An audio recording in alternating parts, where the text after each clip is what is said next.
This is Logan Blackwood, reporting for International Desk. There is a word that Europe hoped it would never hear again.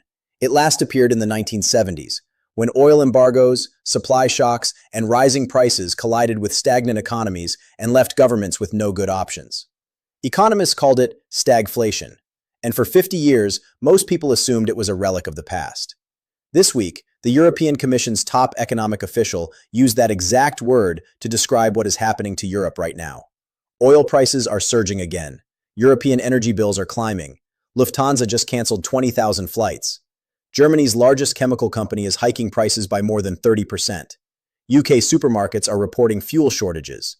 And the European Union has already spent an additional $28 billion on energy imports since this crisis began, without, in their own words, receiving a single extra molecule of energy. This is not a market correction. This is not a temporary spike. This is an energy shock, driven by the ongoing closure of the Strait of Hormuz, that Europe's own institutions are now warning could push the entire continent to the edge of recession. In the next few minutes, I'm going to show you exactly what is happening to European markets right now, why the energy shock hitting the continent is far more complex than just oil prices, and why the IMF, the European Commission, and the European Central Bank are all saying the same alarming thing at the same time, that the worst may still be ahead. Stay with me, because this story connects the Middle East to every household in Europe in ways most people haven't fully understood yet. Think about a modern factory. It runs on a single, uninterrupted supply line. Raw materials come in, products go out. As long as the supply line flows, the factory functions. It can plan, it can hire, it can invest. Now imagine that supply line, without warning, gets partially cut. Not fully, not permanently, just unpredictably. Some days it flows, some days it doesn't. Some days the material that arrives costs twice what it cost last month. Some days the ships carrying it get fired upon. That factory cannot plan, it cannot price, it cannot invest. It starts cutting production. It starts cutting workers. And even if the supply line fully restores tomorrow, the damage to confidence, to contracts, to hiring plans, that damage has already been done. Now replace that factory with the European economy, and replace the supply line with the Strait of Hormuz. That is the situation Europe finds itself in today. Here is the precise chain of events, because every link in this chain matters. On February 28th, the US and Israel launched airstrikes on Iran. Iran's supreme leader was killed. Within days, Iran closed the Strait of Hormuz, the 21-mile waterway through which 20% of the world's oil and a significant portion of the world's LNG normally flows. Global oil supply dropped by more than 10 million barrels per day in March alone. The IEA called it the largest supply disruption in the history of the global oil market. Brent crude surged 51% in a single month, the largest monthly oil price jump ever recorded. A ceasefire was agreed on April 8th. Markets exhaled. Brent fell more than 14% in a single day. It looked briefly like the worst was over. Then Iran seized ships again, declared reopening impossible, and oil climbed back. And now, 2 months into this crisis, Europe is confronting a new and deeply uncomfortable reality. Even if Hormuz reopens tomorrow, fully and permanently, the damage to Europe's energy markets, its supply chains, its inflation trajectory, and its growth outlook has already been done. And it will take months, possibly years, to fully unwind. But here's where it gets worse. Europe has a structural vulnerability that makes it uniquely exposed to this crisis. Unlike the United States, which cushions energy shocks through domestic production, Europe imports roughly 60% of its energy needs. Around 40% of Europe's gas now comes from LNG, a global market that is directly linked to supply flows through the Strait of Hormuz. Europe gets 12 to 14% of its LNG from Qatar, through the Strait. Qatar Energy has already declared force majeure on its delivery contracts, meaning it is legally no longer obligated to meet its commitments to buyers. Internal sources told Reuters that Qatar was preparing to shut down gas liquefaction entirely because LNG tankers simply cannot leave the Gulf. Restarting that process, once stopped, takes weeks. The ECB's own bulletin stated directly that a prolonged war in the Middle East could lead to a larger and longer-lasting upward shift in energy prices than currently expected. The risks to the inflation outlook, it said, are tilted to the upside. Let's go through the receipts. Receipt number 1. The oil price surge and what it is doing to European industry right now. The EU has spent an additional 24 billion euros, $28 billion, on energy imports since the start of the war. That is more than $587 million every single day, paid at higher prices for the same amount of energy, simply because the market is disrupted. In the words of the European Commission itself, without receiving a single extra molecule of energy. Lufthansa Group, Europe's largest airline, announced it would cancel 20,000 flights from its schedule through October. The reason, stated explicitly, the price of jet fuel has doubled since the start of the Iran conflict.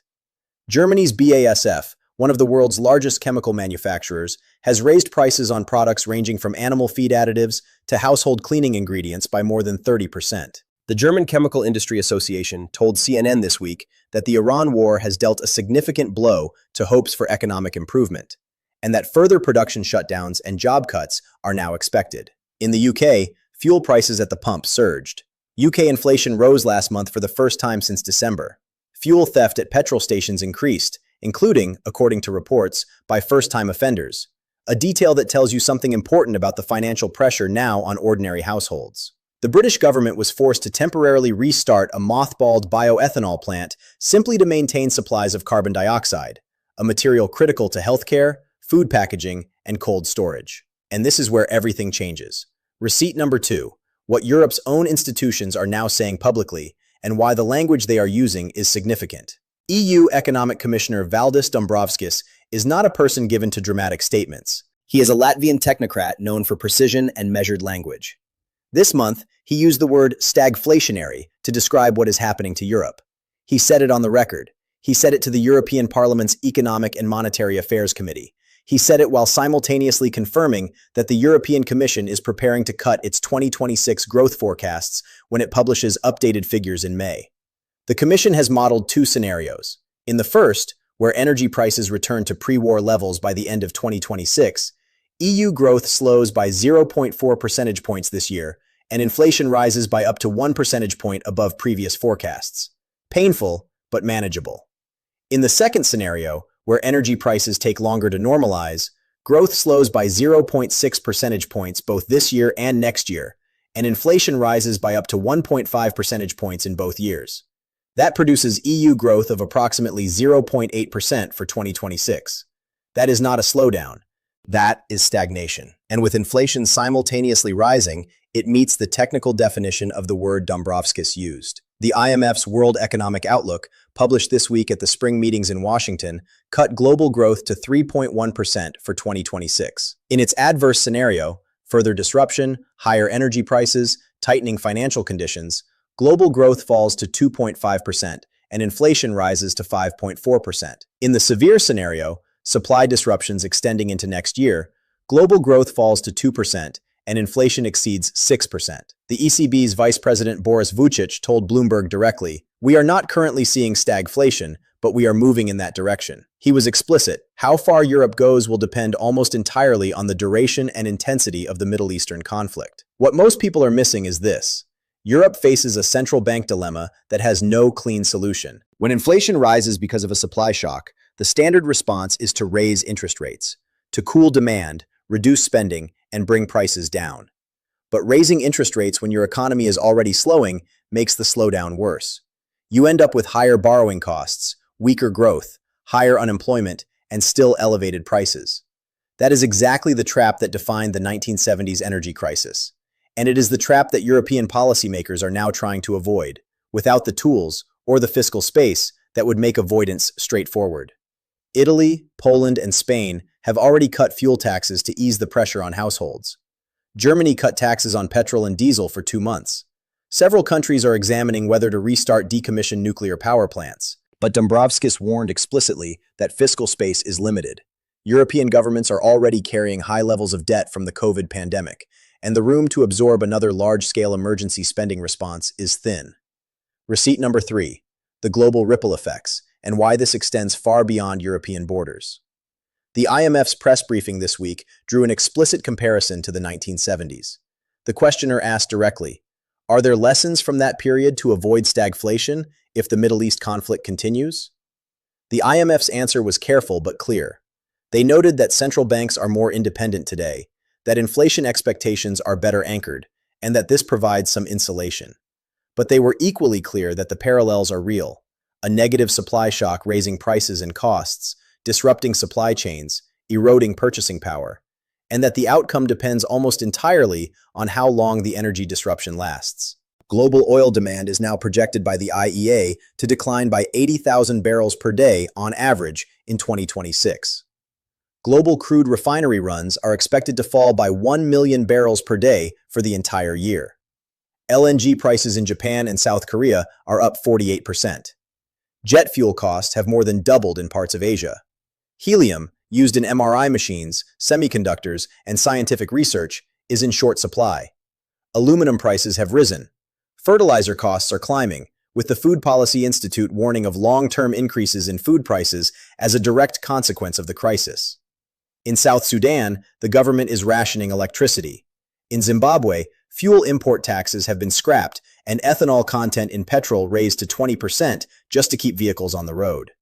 In Europe, some fishermen have stopped fishing entirely because the rise in fuel costs has made their operations unviable. The European Commission has triggered a crisis mechanism to allow member states to provide direct financial support to the fishing sector. But here's where it gets worse. The shock is not only coming from higher oil prices, it is coming through the fertilizer channel, through the plastics and chemicals channel, through the aviation channel, through the LNG market, and through confidence, through the hesitation of businesses and households to invest and spend when they cannot predict what their energy costs will be in 3 months' time. PwC UK economist Adam Deasy put it clearly.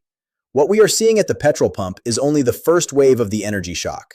The knock-on impact through byproducts, fertilizer, helium, plastics, metals, has not yet fully arrived. This is the nature of an energy shock. It does not stay in the energy market. It moves through the entire economy, sector by sector, month by month, until the disruption that started in a 21-mile waterway in the Persian Gulf is showing up in the price of corn, the cost of flying, the availability of medicines, and the employment numbers in countries that have no coastline anywhere near the Middle East. The European Commission's growth forecast update in May will be one of the most significant economic documents of this quarter. Not because the numbers will surprise anyone, but because they will represent the official acknowledgement that the Iran war has fundamentally altered Europe's economic trajectory for 2026 and into 2027. And the variable that determines which scenario materializes, the manageable one or the stagflationary one, remains the same single point on the map it has been for the past 54 days. Whether the Strait of Hormuz opens, durably, safely, and stays open. Right now, it is not. If this is connecting dots you haven't seen anywhere else, subscribe to International Desk right now. Hit the bell, because this story is accelerating and the economic consequences are only beginning to be fully understood. Here is where we stand. Europe has spent $28 billion extra on energy since this war began. Its growth forecasts are being cut. Its inflation outlook is rising. Its largest airline is canceling 20,000 flights. Its chemical industry is warning of shutdowns and job losses. Its own economic commissioner has used the word stagflation in public testimony to elected officials. The 1970s energy crisis, the one that broke economies, destroyed political careers, and took a decade to fully resolve, was caused by a supply shock that lasted months. This one has already lasted nearly 2 months, with no clear end date, with peace talks stalled, with a waterway still functionally closed, and with a new, more hardline Iranian leadership that has declared reopening impossible as long as the American blockade holds. The ceasefire brought some relief. That relief has faded. The energy shock is back, and Europe, for the second time in less than 5 years, is paying the price. I'm Logan Blackwood. This has been International Desk, and this might only be the beginning.